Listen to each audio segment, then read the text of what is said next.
Dada pria itu terkena peluru karena perampokan. Dia dengan cepat memanggil polisi untuk meminta bantuan. Tapi dalam menghadapi permintaan bantuannya, orang di saluran telepon itu jahat dan menutup telepon. Membuat pria itu sangat putus asa.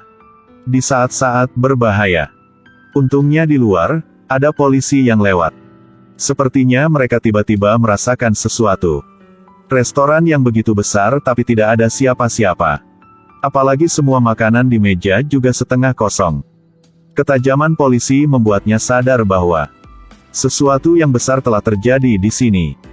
Kemudian polisi pergi ke restoran untuk memeriksa. Benar saja, ada genangan darah di dapur. Dia dengan cepat masuk ke dalam. Akhirnya di tikungan dibelokkan. Menemukan pria dengan hanya satu nafas tersisa. Saat mereka melakukan keadaan darurat. Ketahui juga adegan yang membuat orang lain terkejut. Dia menutup telepon saya. Pak, siapa yang menutup telepon Anda? Pusat Darurat 911. Dengarkan kata ini. Polisi berdiri diam di tempat. Tapi apa yang membuat mereka tidak terpikirkan adalah pusat darurat ada di sini. Cerita serupa masih terjadi. Wanita ini telah bekerja di pusat darurat selama 10 tahun. Dia dianggap sebagai contoh cemerlang oleh banyak karyawan baru yang menerima telepon. Namun dia memiliki sisi gelap yang tidak ada yang tahu. Dalam 8 bulan terakhir, dia berada dalam situasi yang tidak diketahui siapapun. Tapi dia dengan jahat mematikan telepon mereka yang meminta bantuan. Rata-rata, setiap panggilan telepon kurang dari 10 detik. Ini adalah pusat darurat, apakah Anda memiliki situasi darurat? Sepertinya seseorang memecahkan jendelaku dan kemudian mendobrak masuk. Cari seseorang untuk memperbaiki jendela. Ini adalah pusat darurat. Seseorang mencuri sepeda baruku. Apakah dia sudah mematahkan kakimu? Apa? Tidak, ada apa? Lalu kejar dia dan dapatkan kembali. Resusitasi jantung paru? Tidak, tetap tidak. Jika kamu benar-benar ingin melompat ke bawah. Kalau begitu kamu tidak meneleponku. Mati. Selama lebih dari setengah jam. Dia dengan kejam mematikan hampir 50 panggilan. Tapi dia tidak merasa bersalah. Sebaliknya, dia memuji keunggulannya. Tapi saat ini, polisi yang terlibat dalam penyelamatan. Dia kembali ke pusat darurat. Meskipun dia melaporkan ini kepada atasannya. Tapi tidak dihormati oleh atasan. Para pemimpin juga berpikir bahwa karena kesalahan teknis, ini kadang-kadang terjadi. Tetapi ketika dia melihat ekspresi tekadnya, pemimpin memutuskan untuk menyelidiki sekali. Ini adalah penyelidikan ini. Seluruh pusat darurat dalam kekacauan. Dalam rekaman panggilan dengan pemilik restoran lain. Tetapi karyawan yang menerima telepon itu tidak peduli. Dan menggoda pihak lain. Jika saya menghadapi situasi seperti itu pada saat itu, pasti seluruh hidup ini akan menjadi sangat gelap. Mari kita dengarkan lagi. Ekspresi jijik karyawan itu pada panggilan itu. Ini adalah pusat darurat, bagaimana saya bisa membantu Anda?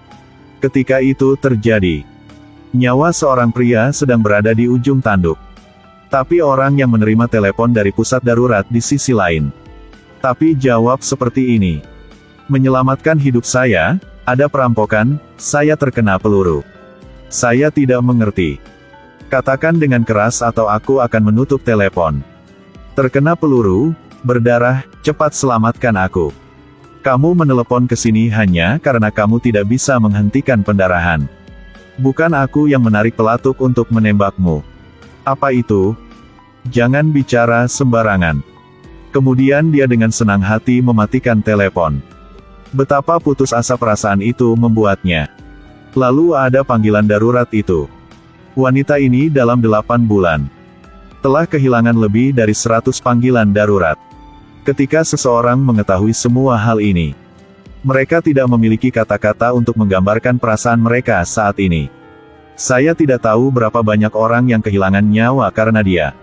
Tidak tahu berapa banyak orang yang kehilangan nyawa karena dia. Ini seperti pembunuhan. Tapi tidak menyangka. Ketika pusat darurat berbicara dengannya tentang hal itu. Wanita ini masih merasa dia tidak melakukan kesalahan. Hal pertama yang dia lakukan ketika dia berjalan keluar pintu adalah membuka mulutnya untuk memarahi orang yang menjualnya. "Mengapa Anda menusuk saya dari belakang?" "Karena tuduhanmu. Mereka ingin memasukkanku ke penjara. Anda sengaja mematikan telepon darurat." Menghadapi pembalasan Mari, wanita itu masih terlihat menyalahkan orang lain karena telah menyakitinya. Dia bahkan membenci mereka yang meminta bantuan. Mereka belum pernah bertanya sebelumnya, "Bagaimana kabar Gloria?" kecuali memikirkan dirinya sendiri. Apakah mereka pernah peduli padaku? Tidak. Dengan alasan konyol ini, Mari tidak mau menjawab lagi. Sampai penjaga datang dan membawanya pergi. Hanya Mari yang bisa tenang. Tapi sebenarnya mimpi buruk yang dibawa seorang wanita baru saja dimulai. Setelah membayar jaminan, hal pertama yang dia lakukan adalah menelepon Mari. Tapi bukan untuk meminta maaf. Dan dia mulai melecehkannya. Karena untuk menghindarinya, Mari tidak berani membuka telepon. Tapi dia mengerti staf yang menjawab telepon. Dia sengaja menelepon nomor darurat. Lalu dia berbohong tentang kecelakaan yang tidak ada. Membuat Mari tidak berani menutup telepon. Lalu dia memarahinya tanpa henti. Tapi tak terduga, semakin dia memarahi, semakin bersemangat dia menjadi. Akibatnya, tangannya bergetar. Setelah dua mobil bertabrakan, kemudian langsung menabrak sisi jalan. Dia ada di dalam mobil. Pendarahan di seluruh wajah. Seluruh tubuhnya terjebak di kursinya dan tidak bisa bergerak. Kali ini, dia malu. Baru saja dia memarahi Mari. Sekarang dia membutuhkan bantuan penelepon darurat. Ada hal penting lainnya. Karena tabrakan dengan airbag, telinganya untuk sementara tidak dapat mendengar apapun. Dia pikir Mari ada di telepon. Akan membalaskan dendamnya seperti yang dia lakukan. Tapi dia salah. Resepsionis masih peduli padanya. Dia tidak berhenti bekerja di depan komputer. Cari tahu di mana dia dalam masalah. Dan juga selama ini, dia juga mulai merasa menyesal. Sampai mobil polisi menemukannya. Dia akhirnya tahu bahwa telepon tidak pernah terputus. Dia menangis. Dia akhirnya menyadari panggilan yang dia tutup sebelumnya. Seberapa penting akhirnya. Tapi persepsi adalah persepsi. Dia masih tunduk pada hukuman hukum. Kemarahan orang tua. Betapa kuatnya itu setelah semua. Wanita tua itu memiliki lidah yang halus. Dia bilang cincin temannya itu indah. Kemudian secara tidak sengaja, dia mengungkapkan kalung berliannya. Kemudian dia memuji gelang temannya karena bukan tipe normal. Tapi belum tunggu temanku membual. Dia sangat bangga mengatakan, "Ulang tahun perkawinan." Suaminya ingin memberinya gelang baru. Gelang yang mana? Ini adalah set emas putih dengan berlian oleh Cartier.